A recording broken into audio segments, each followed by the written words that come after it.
आपको क्वेश्चन दिया गया है, बिना निषेचन के अंडे का विकास क्या कहलाता है। बिना निषेचन यही सीधे ही फर्टिलाइजेशन के बिना ही जो ओवरी वाला पार्ट है उसमें फ्रूट का निर्माण हो जाता है। उस प्रोसेस को क्या कहा जाता है, पार्थेनोजेनेसिस कहा जाता है। तो सी इसका आंसर होगा। और जब पार्थेनोजेनेसिस प्रोसेस होता है तब ऐसे फल बनते हैं जिनमें बीज नहीं होते। एग्जाम्पल की बात करें, केला और अंगूर, इनमें बीज नहीं होते हैं। तो ये कैसी क्रिया के द्वारा बनाए जाते हैं, पार्थेनोजेनेसिस क्रिया के द्वारा बनाए जाते हैं। तो जब कभी सीडलेस फ्रूट बनाने हो तब पार्थेनोजेनेसिस प्रोसेस है वो काम में ली जाती है। अगला क्वेश्चन है, निम्न में से किसे मास्टर ग्रंथि कहा जाता है। हमारी बॉडी में टोटल 9 अंतःस्रावी ग्रंथियां होती हैं।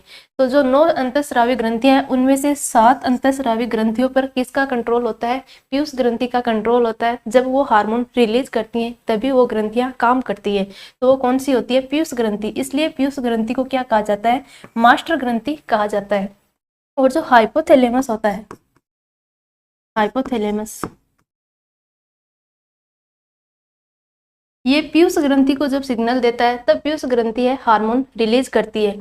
तो हाइपोथैलेमस को क्या कहा जाता है, यानी ये पीयूष ग्रंथि पर कंट्रोल करती है, इसलिए इसको मास्टर ऑफ मास्टर ग्रंथि, मास्टर ऑफ मास्टर ग्रंथि कहा जाता है, या सुपर मास्टर ग्रंथि भी कहा जाता है। अगला क्वेश्चन है, निम्न में से कौन सी ग्रंथि है वो केवल महिलाओं में पाई जाती है। तो आपको ऑप्शन दे रखे हैं, थायराइड ग्रंथि, ये तो पुरुष और महिला दोनों में पाई जाती है और गले में स्थित होती है।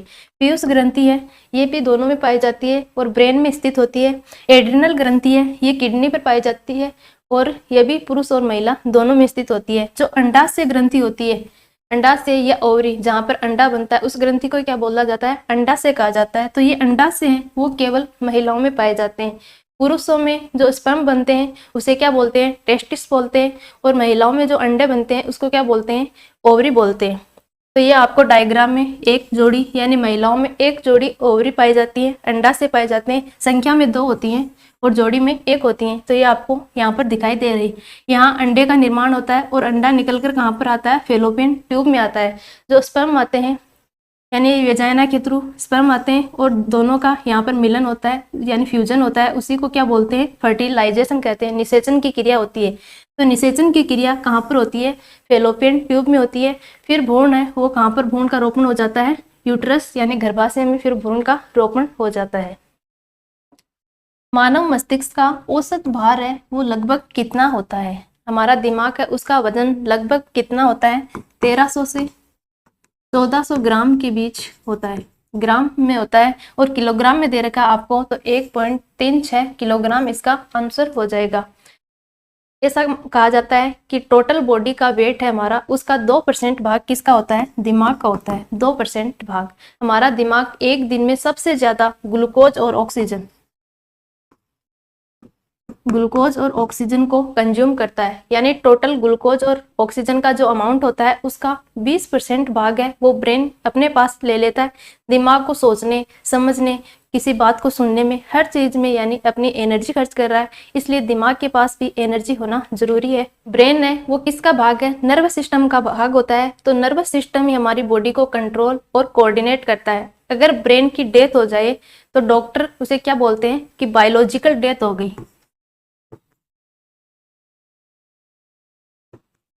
Biological death.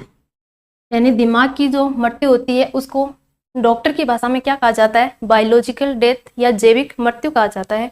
तो ये भी आपको ध्यान में रखना है। निम्न में से कौन सा जीवाणु दही के निर्माण के लिए उत्तरदायी माना जाता है। दूध में एक कार्बोहाइड्रेट होती है उसको क्या बोलते हैं, लैक्टोज।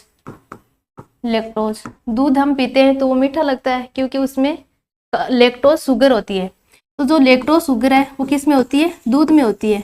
और जब दूध में थोड़ा सा दही डाल दिया जाए, दही जिसे बोलते हैं ना कि जामन दे दिया, तो थोड़ा सा दही डाल दिया तो उस दही में क्या होता है, लैक्टोबैसिलस जीवाणु होते हैं। और ये लैक्टोबैसिलस जीवाणु है यही दूध को किस में कन्वर्ट कर देते हैं, लैक्टिक अम्ल में, लैक्टिक एसिड में कन्वर्ट कर देते हैं। और एसिड क्या होते हैं, खट्टे होते हैं। और खट्टा होते ही क्या बन जाता है, दही बन जाता है। तो दूध को दही में कन्वर्ट करने वाले बैक्टीरिया कौन से होते हैं, लैक्टोबैसिलस बैक्टीरिया होते हैं। ये अच्छे बैक्टीरिया होते हैं। और कुछ बुरे बैक्टीरिया भी होते हैं जो रोग उत्पन्न करते हैं और ये अच्छे बैक्टीरिया हैं। अगला क्वेश्चन, एक कोशिकीय जीव कैसे प्रजनन करता है? एक कोशिकीय जीव हो या बहुकोशिकीय जीव, अपने शरीर को विकसित करने के लिए उनकी कोशिकाओं में एक प्रोसेस होती है, उसी को क्या बोलते हैं? सेल डिवीजन, कोशिका विभाजन कहते हैं। तो कोशिका विभाजन इसका आंसर होगा। एक कोशिकीय हो या बहुकोशिकीय, कोशिका विभाजन तो सभी में होता है। तो कोशिका विभाजन है वो 3 प्रकार का होता है, असूत्री, अर्धसूत्री और समसूत्री विभाजन। और हमारी बॉडी में 2 टाइप का होता है, अर्धसूत्री कोशिका विभाजन और समसूत्री कोशिका विभाजन। तो इसका आंसर है कोशिका विभाजन। किसी वस्तु का संवेग है वो क्या होता है? संवेग क्या होता है? संवेग P बराबर mv। m क्या होता है? मास यानी द्रव्यमान हो गया, और v वेलोसिटी या वेग हो गया। तो द्रव्यमान और वेग के गुणनफल को क्या कहा जाता है? संवेग कहा जाता है। इसकी यूनिट क्या हो गई? द्रव्यमान की यूनिट होती है केजी, किलोग्राम में, और वेग की यूनिट क्या होती है? मीटर पर सेकंड। तो संवेग की यूनिट क्या हो गई? किलोग्राम मीटर पर सेकंड संवेग की यूनिट है, ये भी आपको ध्यान में रखनी है। और संवेग होता है, ये संवेग संरक्षण का जो नियम होता है वो कौन सा होता है? जो गति का तीसरा नियम है ना, गति का 3rd नियम, उसी को क्या बोला जाता है? संवेग संरक्षण का नियम बोला जाता है। और संवेग संरक्षण के नियम पर ही जो रॉकेट सिद्धांत है वो कार्य करता है। तो इसमें आंसर कौन सा होगा? द्रव्यमान था त्वरण का गुणनफल, ये नहीं होगा। द्रव्यमान और वेग का गुणनफल होता है, इसी को क्या बोलते हैं? संवेग बोलते हैं। तो सी इसका आंसर हो जाएगा। जीइन नामक प्रोटीन है वो किस फसल से संबंधित है? जीइन प्रोलेमिन प्रोटीन का एक समूह होता है जो मुख्य रूप से किस में पाया जाता है? मक्का में पाया जाता है। मक्का में जो बीज होते हैं उनमें पाए जाने वाला मुख्य स्टोरेज प्रोटीन होता है जीइन नामक प्रोटीन। मक्का को क्या कहा जाता है? अनाजों की रानी पूछा जाए आपको, अनाजों की रानी किसे कहा जाता है? मक्का को कहा जाता है। और मक्का का जो वैज्ञानिक नाम है उसे क्या बोलते हैं? जियामेज। जियामेज मक्का का वैज्ञानिक नाम है, ये भी एग्जाम में पूछा जाता है। दालों में सबसे ज्यादा प्रोटीन पूछी जाए तो सोयाबीन होता है, उसमें लगभग 46% प्रोटीन होती है। और जो कवक होते हैं उनमें पूछी जाए, कवकों में सर्वाधिक प्रोटीन किस में होती है? मशरूम होता है उसमें, मशरूम। और शैवालों में पूछी जाए, शैवालों में सबसे ज्यादा प्रोटीन स्पाइरुलिना, स्पाइरुलिना और क्लोरेला। क्लोरेला जो शैवाल होते हैं उनमें सबसे ज्यादा प्रोटीन पाई जाती है, ये भी आपको ध्यान में रखने हैं। मार्मलेड बनाने के लिए सर्वाधिक उपयुक्त फल कौन सा है? मार्मलेड बनाने के लिए खट्टे फलों को काम में लिया जाता है। चीनी और जल के साथ जो उबाले गए खट्टे फलों का रस होता है और जो छिलके होते हैं उसी से क्या बनाया जाता है? मार्मलेड बनाया जाता है। तो खट्टा फल आपको कौन सा दे रखा है? माल्टा दे रखा है। तो माल्टा इसका आंसर होगा। माल्टा के अलावा आपको और भी खट्टे फलों के ऑप्शन मिल सकते हैं। इसी माल्टा को संयुक्त राज्य अमेरिका है उसमें क्या कहा जाता है? लाल संतरा कहा जाता है। तो बी इसका आंसर होगा, माल्टा के द्वारा मार्मलेड बनाया जाता है।